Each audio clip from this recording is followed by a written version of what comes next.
माफ कीजिएगा। मार्केट का पंच में आप सभी का स्वागत है। आपके साथ मैं हूं वरुण दुबे और गजब का मोमेंटम भारतीय बाजारों में। चौथा दिन है जब भारतीय बाजार हरे नीचे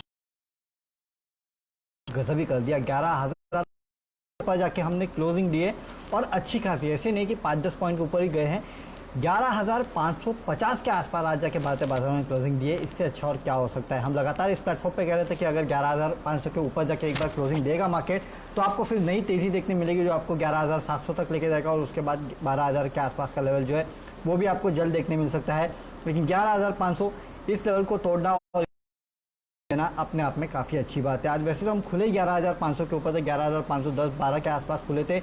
समय एक ऐसा भी आया जब डिप मिला 11,450 के आसपास गए, लेकिन वहाँ से उतना ही स्ट्रॉन्ग रिबाउंड जो है वो भारतीय बाजारों में देखने मिला और अच्छी खासी तेज़ी के साथ भारतीय बाजार बंद हुए हैं।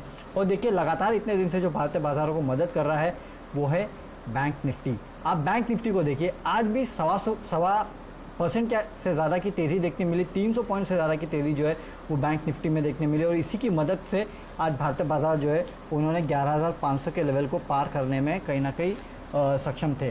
और आपको याद होगा मैं इस प्लेटफॉर्म पे आपसे कहता था कि अगर भारतीय बाजारों को तेज़ी दिखानी और 11,500 का लेवल छूना है तो बैंक निफ्टी को यहाँ से चलना ज़्यादा ज़रूरी है और अगर गिरना है तो भी बैंक निफ्टी का गिरना काफ़ी ज़रूरी है। और बैंक निफ्टी ने सपोर्ट किया और इसके लिए हम ये स्तर छुए हैं। काफ़ी हद तक ग्लोबली जो संकेत है वो भी ठीक ठाक है। नो डाउट आज हमारे बंद होते तो डाउ फ्यूचर्स में कुछ गिरावट देखने मिली थी 50-60 पॉइंट के आसपास की, लेकिन दैट्स ओके, इतना होता ही है, इसमें कोई दिक्कत की बात नहीं है।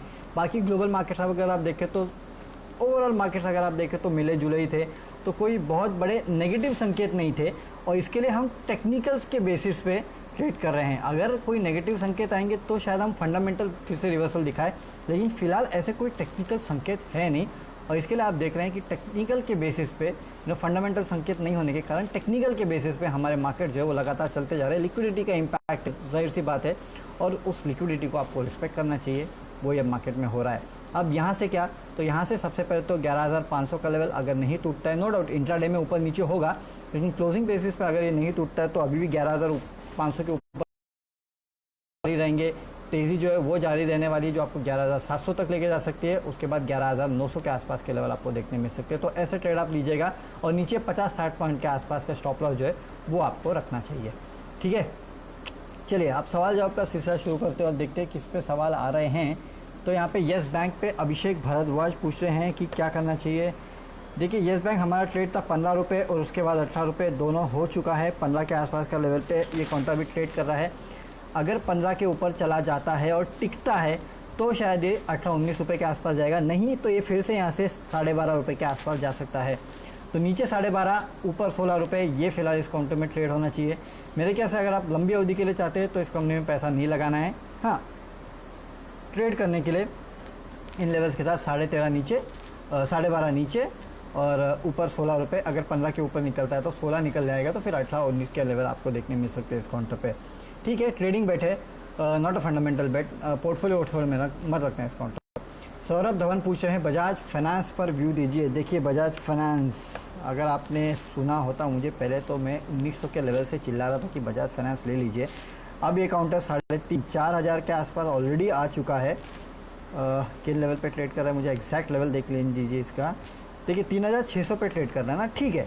3,500 के ऊपर जब तक ये काउंटर रहना तब तक मेरे ख्याल से वो लेवल को ये काउंटर तोड़ेगा नहीं।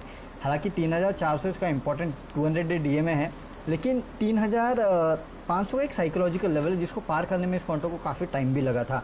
मेरे ख्याल से आपको अगर लेना चाहते हैं इस काउंटर को तो 100 रुपये का स्टॉप लॉस रखिए 3,500 का और यहाँ से 4,000 के लेवल के ट्रेड करना चाहिए। फंडामेंटली काफ़ी स्ट्रॉन्ग काउंटर है, मुझे इस काउंटर से कोई तकलीफ नहीं है। आप चाहें तो इस काउंटर को अपने पोर्टफोलियो में रख सकते हैं और इनफैक्ट पोर्टफोलियो में रखना काउंटर है, फंडामेंटली स्ट्रॉन्ग। हिकअप शायद देखने मिल सकते हैं आपको, तो वो तो आपको हर एक काउंटर में देखने मिलेगा। तो को अपने पोर्टफोलियो में रखिए, एक अच्छा बेट है। ओके, एवेन्यू सुपरमार्ट साजिद काजी अशरफी पूछ रहे हैं क्या करना चाहिए। सर एवेन्यू देखिए, आपको याद था इस प्लेटफॉर्म पे मैंने 1900 के लेवल पे क्या बोला था इस काउंटर में भी कि 2000 के नीचे जब भी जाएगा आपको इस काउंटर 2400 के आसपास काउंटर आ चुका है।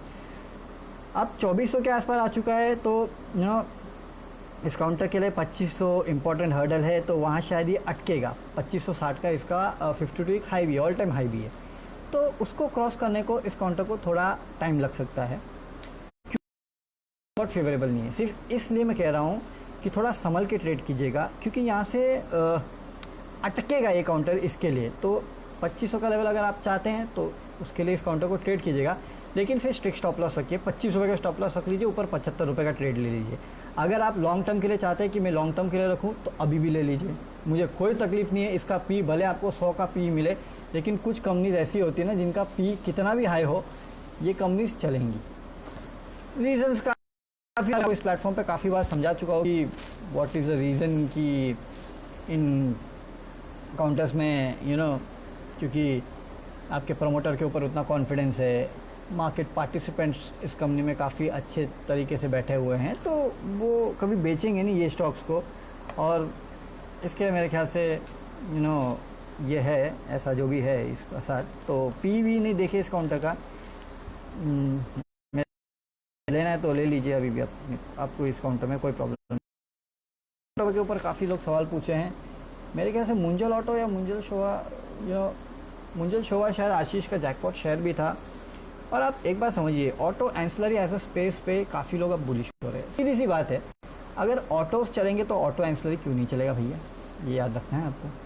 तो अगर ऑटो एंसिलरी स्पेस अगर आप देखें तो ये जो काउंटर्स है ना, मुंजल शोवा, मुंजल ऑटो, ये सबसे प्रिफर्ड बेट रहते हैं काफ़ी सारे लोगों के। हालांकि प्रॉब्लम सिर्फ एक है कि इस पूरे हफ्ते में ऑलरेडी 23-24% के आसपास चल चुका है।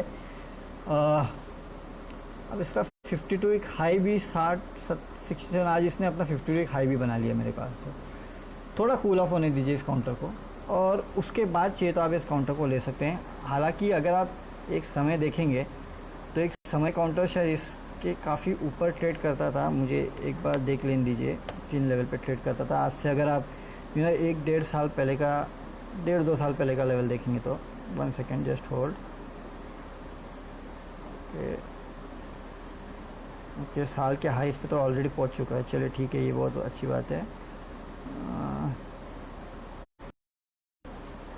क्योंकि अगर ऐसा नहीं है तो मेरे ख्याल से फिर इस काउंटर से थोड़ा गिरावट में ख़रीदारी के अच्छे मौके मिलते। देखिए मैंने कहा ना, ये 80s के आसपास ट्रेड करता था in the very best time, 2018 के आसपास। हालांकि तभी ऑटो सेक्टर के हाल इतने अच्छे नहीं थे, लेकिन ऑटो एंसिलरीज चलते थे। यहाँ से पाने के लिए कुछ कम चीज़ है और खोने रिस्क रिवॉर्ड अनफेवरेबल जिसको कहते हैं, वो सिचुएशन यहाँ पे है। 67 के आसपास ट्रेड कर रहा है। मेरे ख्याल से आपको अगर ट्रेड करना है तो स्ट्रिक्ट स्टॉप लॉस के साथ ट्रेड कीजिएगा, नहीं तो गिरावट में ख़रीदारी के मौके होंगे इस काउंटर में। अगर गिरता है तो ख़रीदारी करिए। फिलहाल मोमेंटम है तो मोमेंटम के साथ हो सकता है ये 70 को भी क्रॉस कर ले, लेकिन बिना स्टॉप लॉस के साथ इसमें ट्रेड नहीं करना। सुनील राठी जी भी पूछे हैं, तो बिना स्टॉप लॉस के साथ ट्रेड मत करना। रैली को ट्रेड कीजिएगा, उसमें अपना फ़ायदा निकाल दीजिएगा। नीचे 1-2 रुपये का स्टॉप लॉस, ऊपर 4 रुपये का टारगेट, ये आपको ट्रेड लेना है। और अगर यहाँ से गिरता है 55 के आसपास आता है तो फिर से आपके पास एक बेहतर ट्रेड बन जाएगा। इसका ज़्यादा चल चुका है 23-24%, इसके लिए बोल रहा हूँ कि स्ट्रिक्ट स्टॉप लॉस के साथ ट्रेड कीजिएगा, ज़्यादा बेटर होगा। श्रीकांत 85, विप्रो 285, ये सर हो सकता है कि 285 के आसपास है, तो इन लेवल्स के आसपास इस काउंटर में अच्छा आपको थोड़ा बहुत मोमेंटम देखने मिले। 285 पे अगर इतने लिया है तो, लेकिन ये ऑलमोस्ट अपने 52 हाई के आसपास सेट करा। सर एक बात याद रखिए, अब 272 पे आ चुका है। यहाँ इसके जो इंपॉर्टेंट लेवल थे 228 डी में, जो 278 पे था, उसको तोड़ चुका है नीचे की तरफ, है ना। नो डाउट आज थोड़ा बहुत चला, बट 278 अगर ये क्रॉस करता है, 280 तक जाता है, तो कोई चांस है आपका 285 आना, नहीं तो मुझे थोड़ा मुश्किल लग रहा है 285 आना। अगर यहाँ से और गिरता है तो निकल जाइए सर, मुझे इस काउंटर में ज़्यादा दमखम इतना कुछ लगता नहीं है। और Wipro not amongst my preferred पेट। और वैसे भी देखिए एक बात याद रखिए, ये जो यूएस के इलेक्शन है ना, बहुत पास आ रहे हैं, याद रखो। अब मैं डरा नहीं रहा हूँ आपको, लेकिन अगर याद रखिए यूएस के इलेक्शंस पास आ रहे हैं, नवंबर में हैं, और महीने से 4 तारीख से कैलिफोर्निया लोगों को वो जो वोटिंग का है उसके लिए बताना शुरू कर देगा और काफ़ी सारी प्रक्रिया शुरू हो जाएगी। तो उसके चलते इस काउंटर में फिर दबाव रहने वाला है। इनफैक्ट पूरा आईटी स्पेस जो है वो दबाव में रह सकता है। मुझे नहीं लगता कोई दमखम है। नीचे थोड़ा वो स्टॉप लॉस है 270 के आसपास, अगर वहाँ वो भी तोड़ देता है तो निकल जाइए। ऊपर अगर 280 तक आता है तो निकल जाइए सर। मुझे लगता नहीं है कि ये काउंटर फिर से 285 290 के आसपास जाएगा। आई एम सॉरी बट शायद ये काउंटर फिर से उस लेवल तक नहीं जाएगा। मेरे ख्याल से सेल ऑन रैलीज ज़्यादा बेटर होगा, और अगर गिर गया तो भी। मनीष श्रीरंग महाजन सर, देखिए SBI में लॉन्ग टर्म के लिए तो आपको हमेशा बोलता था रखिए।